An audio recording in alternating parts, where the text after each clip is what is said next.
Assalamualaikum warahmatullahi wabarakatuh. Perkenalkan, nama saya Riki Septian dari kelas 2D Pendidikan Jasmani angkatan 2019.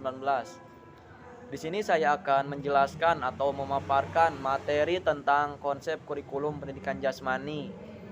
Poin pertama itu ada pengertian kurikulum pendidikan jasmani.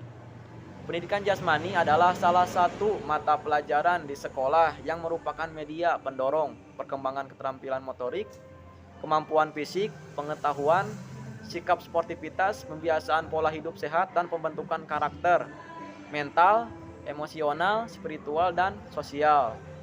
Dalam rangka mencapai tujuan sistem pendidikan nasional, pendidikan jasmani, olahraga, dan kesehatan merupakan satu mata ajar yang diberikan di suatu jenjang sekolah tertentu yang merupakan salah satu bagian dari pendidikan keseluruhan yang mengutamakan aktivitas jasmani dan pembinaan hidup sehat untuk bertumbuh dan perkembangan jasmani, mental, sosial, dan emosional yang serasi, selaras, dan seimbang. Buat poin kedua itu ada asumsi dasar program pendidikan jasmani. Asumsi dasar pada dasarnya adalah pijakan yang kokoh dan dapat dipertanggungjawabkan dalam menyelenggarakan sesuatu. Asumsi dasar program pendidikan jasmani merupakan pijakan yang kokoh yang dapat dipertanggungjawabkan dalam membuat dan menyelenggarakan program penjas. 3 asumsi dasar program pendidikan jasmani yaitu yang pertama, ada program pendidikan jasmani dan program olahraga mempunyai tujuan yang berbeda. Pembuatan program olahraga terutama ditunjukkan untuk mereka yang betul-betul mempunyai keinginan atau tertarik untuk mengkhususkan diri pada salah satu atau beberapa cabang olahraga dan keinginan untuk memperbaiki kemampuannya agar dapat berkompetisi dengan orang yang lain yang mempunyai keinginan dan minat yang sama pula. Terus buat yang kedua itu ada anak-anak bukanlah miniatur atau orang dewasa. Kemampuan, kebutuhan, perhatian, dan minat anak-anak berbeda dari kemampuan, kebutuhan, minat, dan perhatian orang dewasa. Oleh karena itu, sudah tentu kurang cocok apabila pembelajaran dikonotasikan seperti menuangkan air dari gelas yang satu ke gelas yang lainnya. Para guru tidak cukup dengan memberikan program aktivitas jasmani atau olahraga untuk orang dewasa kepada anak-anak. Terus buat yang ketiga itu, ada anak-anak yang kita ajar sekarang tidak untuk dewasa sekarang. Para pendidik mempunyai tantangan yang cukup besar dalam mempersiapkan anak didik di masa yang akan datang, yang belum bisa didefinisikan dan dimengerti secara jelas, atau paling tidak dalam berbagai aspek dunia nanti mungkin akan sangat berbeda dengan dunia yang ada sekarang. Program pendidikan jasmani yang ada sekarang berusaha memperkenalkan anak didik pada dunia yang ada sekarang dan juga sekaligus mempersiapkan anak didik untuk hidup dalam dunia yang belum pasti di masa yang akan datang. Dengan kata lain, program tersebut berusaha membantu siswa belajar bagaimana belajar atau learning how to learn, dan membantu siswa menyenangi proses discovery dan eksplorasi tantangan-tantangan baru dan berbeda dalam domain fisik. Buat poin ketiga itu ada karakteristik program pendidikan jasmani. Sehubungan dengan anggapan dasar tersebut di atas, maka program dan penyelenggaraan program pendidikan jasmani hendaknya mencerminkan anggapan dasar tersebut di atas. 2 pedoman yang sering digunakan untuk dapat mencerminkan anggapan dasar tersebut antara lain adalah developmentally appropriate practice, ya, atau disebut DAP atau juga IAP, ya. Yang pertama itu ada DAP. Maksudnya adalah tugas ajar yang memperhatikan perubahan kemampuan anak dan tugas ajar yang dapat membantu mendorong perubahan tersebut. Dengan demikian, tugas ajar tersebut harus sesuai dengan tingkat perkembangan anak didik yang sedang belajar. Tugas ajar yang sesuai ini harus mampu mengakomodasi setiap perubahan dan perbedaan karakteristik setiap individu serta mendorongnya ke arah perubahan yang lebih baik. Terus buat yang kedua itu ada IAP, ya. Maksudnya adalah tugas ajar yang diberikan diketahui merupakan cara-cara pembelajaran yang paling baik Cara pembelajaran tersebut merupakan hasil penelitian atau pengalaman yang memadai yang memungkinkan semua anak didik memperoleh kesempatan dan keberhasilan belajar secara optimal. Untuk memperoleh gambaran yang lebih lengkap tentang karakteristik pembelajaran penjas tersebut, berikut ini dipaparkan komponen-komponen kurikulum yang harus dilihat kesesuaiannya. Terus buat poin keempat itu ada ruang lingkup pendidikan jasmani. Menurut BNSP pada tahun 2006, ruang lingkup mata pelajaran pendidikan jasmani, olahraga, dan kesehatan adalah sebagai berikut. Yang pertama itu ada permainan dan olahraga, meliputi olahraga tradisional, permainan, eksplorasi gerak, keterampilan lokomotor, non-lokomotor, dan manipulatif, atletik, kasti, rondes, sepak bola, bola basket, bola voli, tenis meja, tenis lapangan, bulu tangkis, dan bela diri, serta aktivitas lainnya. Buat yang kedua itu ada aktivitas pengembangan, meliputi mekanika sikap tubuh, komponen kebugaran jasmani, dan bentuk postur tubuh, serta aktivitas lainnya. Yang ketiga ada aktivitas senam, meliputi ketangkasan sederhana, ketangkasan tanpa alat, ketangkasan dengan alat, dan senam lantai, serta aktivitas lainnya. Buat yang keempat ada aktivitas ritmik, meliputi gerak bebas, senam pagi, dan senam aerobik, serta aktivitas lainnya. Terus yang kelima ada aktivitas air, meliputi permainan di air, keselamatan air, keterampilan bergerak di air, dan renang, serta aktivitas lainnya. Buat yang keenam, pendidikan luar sekolah, meliputi piknik atau karya wisata, pengenalan lingkungan, berkemah, menjelajah, dan mendaki gunung. Buat yang ketujuh ada kesehatan, meliputi penanaman budaya hidup sehat dalam kehidupan sehari-hari, khususnya yang terkait dengan perawatan tubuh agar tetap sehat, merawat lingkungan yang sehat, memilih makanan dan minuman yang sehat, mencegah dan merawat cedera, mengatur waktu istirahat yang tepat, dan berperan aktif dalam kegiatan P3K dan UKS. Buat poin kelima ada isu kurikulum pendidikan jasmani. Ya. Ada isu program kurikulum SMA atau MA dapat kita amati antara lain dari dua sisi, yaitu materi kurikulum dan distribusi alokasi waktunya. Walaupun tujuan pendidikan jasmani di SMA atau MA sangat sesuai dengan tujuan pendidikan pada umumnya, namun seringkali para guru terlena oleh materi kurikulumnya. Materi kurikulum SMA atau MA pada dasarnya merupakan berbagai gerak dasar yang antara lain dapat diklasifikasikan ke dalam cabang olahraga atletik, permainan, senam, bela diri, dan olahraga tradisional. Kenyataan ini sering menggiring para guru untuk memaksakan diri mengajar olahraga yang untuk beberapa siswa mungkin belum saatnya karena persyaratan fisik dan koordinasinya belum memadai sehingga PBM kurang DAP. Terus berpegang teguh bahwa penguasaan keterampilan olahraga merupakan tujuan utama dari pendidikan jasmani di SMA atau MA. Kurang memperhatikan tujuan yang bersifat efeksi seperti kesenangan dan keceriaan. Kurang menyadari bahwa olahraga merupakan media untuk mencapai tujuan pendidikan pada umumnya. Kurang memperhatikan aspek gerak dasar siswa yang bermanfaat bagi keterlibatannya dalam berbagai aktivitas sehari-hari untuk mengisi waktu luang dan berpartisipasi dalam berbagai aktivitas fisik di sekolah maupun di masyarakat.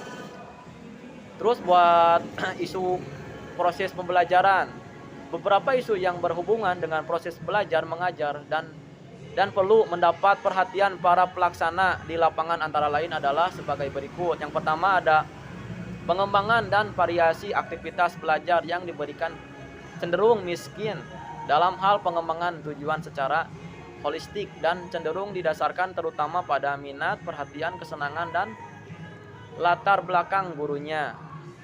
Dengan kata lain, aktivitas belajar cenderung kurang didasarkan pada karakteristik anak didiknya. Misal, terdiri dari sejumlah permainan olahraga untuk orang dewasa. Yang kedua, aktivitas pendidikan jasmani yang diperoleh siswa cenderung terbatas. Siswa berpartisipasi pada permainan dan aktivitas yang jumlahnya relatif terbatas. Terus yang ketiga itu, siswa diharuskan berpartisipasi dalam berbagai aktivitas penjas, namun aktivitas tersebut kurang membantu siswa memahami dampaknya bagi peningkatan kebugaran jasmani dan gaya hidup sehatnya di masa yang akan datang. Buat yang keempat, peranan unik dari pendidikan jasmani yaitu belajar gerak dan belajar sambil bergerak cenderung kurang dipahami oleh para pengajar dan kurang tercermin dalam pembelajaran. Buat yang kelima, siswa kurang mendapat kesempatan untuk mengintegrasikan aktivitas pendidikan jasmani dengan pengalaman-pengalaman pendidikan pada bidang-bidang lainnya. Guru kurang mengembangkan aspek efektif karena kurang melibatkan aktivitas yang dapat mengembangkan keterampilan sosial, kerjasama, dan kesenangan siswa terhadap pendidikan jasmani. Guru cenderung masih kurang memperhatikan kesempatan pemberian bantuan kepada siswa agar mengerti emosi-emosi yang dirasakannya pada waktu melakukan aktivitas pendidikan jasmani. Siswa juga disuruh untuk melakukan aktivitas-aktivitas yang terlalu mudah atau terlalu sukar yang dapat menyebabkan mereka bosan, frustasi, atau melakukannya dengan salah. Jumlah siswa dalam pelajaran penjas lebih dari jumlah siswa dalam kelas yang sebenarnya, misal mengajar 4 kelas sekaligus. Nah, terus buat isu penilaian. Evaluasi merupakan bagian yang tak dapat dipisahkan atau integral dari suatu proses belajar mengajar. Evaluasi berfungsi sebagai salah satu cara untuk memantau perkembangan belajar dan mengetahui seberapa jauh tujuan pengajaran dapat dicapai oleh siswa.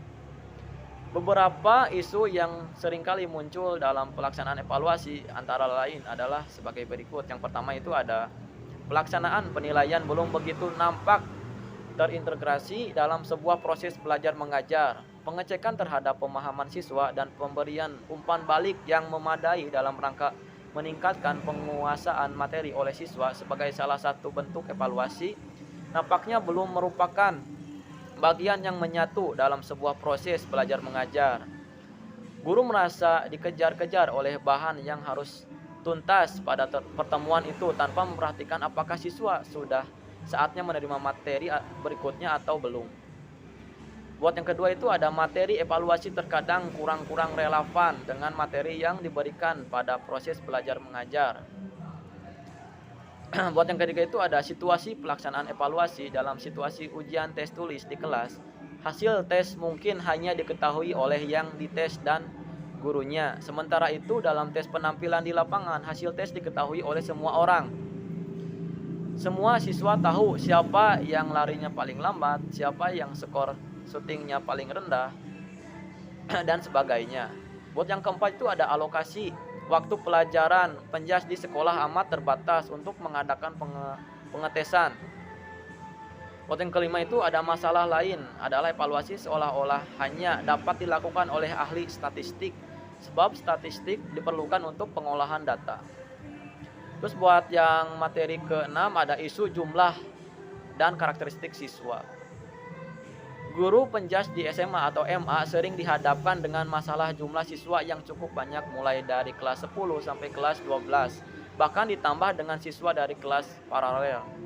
Lebih rumit lagi karena yang dipelajari adalah sesuai dengan kemampuan fisik dan perkembangan mental yang berbeda-beda.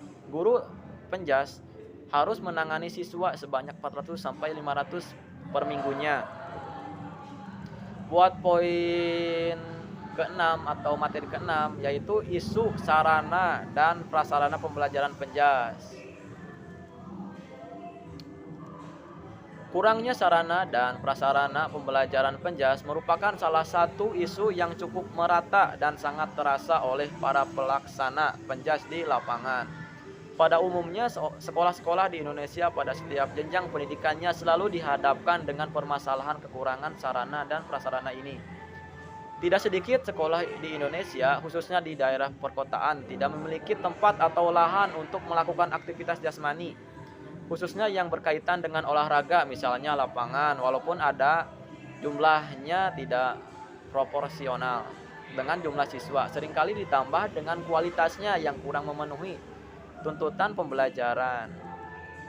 Sarana dan prasarana ini meliputi alat-alat, ruangan, dan lahan untuk melakukan berbagai aktivitas pendidikan jasmani termasuk olahraga.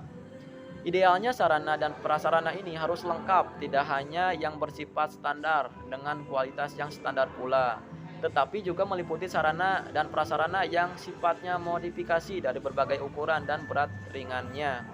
Modifikasi ini sangat penting untuk melayani berbagai kebutuhan tingkat perkembangan belajar anak didik di sekolah bersangkutan yang terkadang sangat beragam karakteristiknya, kemampuannya. Nah, terus buat poin yang selanjutnya itu ada isu keberhasilan kurikulum penjas. Keberhasilan kurikulum pendidikan jasmani pada setiap jenjang pendidikan sampai saat ini masih dirasakan samar. Ukuran yang digunakan oleh setiap orang dalam menafsirkan keberhasilan program masih bersifat samar dan cenderung bersifat lokal, belum menyeluruh sebagaimana tercantum dalam tujuannya. Namun demikian, salah satu indikator yang mungkin dapat kita telusuri adalah karakteristik pada lulusannya. Untuk itu, kita dapat bercermin pada karakteristik lulusan pendidikan jasmani yang dijadikan patokan di beberapa negara maju, misalnya seperti yang dikemukakan oleh NASPE, National Association for Sport and Physical Education, pada tahun 1992, yang intinya adalah memiliki keterampilan-keterampilan yang penting untuk melakukan bermacam-macam kegiatan fisik, berbugar secara fisik, berpartisipasi secara teratur dalam aktivitas jasmani, mengatur akibat dan manfaat dari keterlibatan dalam aktivitas jasmani, menghargai aktivitas jasmani dan kontribusinya terhadap gaya hidup yang sehat. Nah, mungkin cukup sekian penjelasan dari saya. Kurang lebihnya mohon maaf. Wassalamualaikum warahmatullahi wabarakatuh.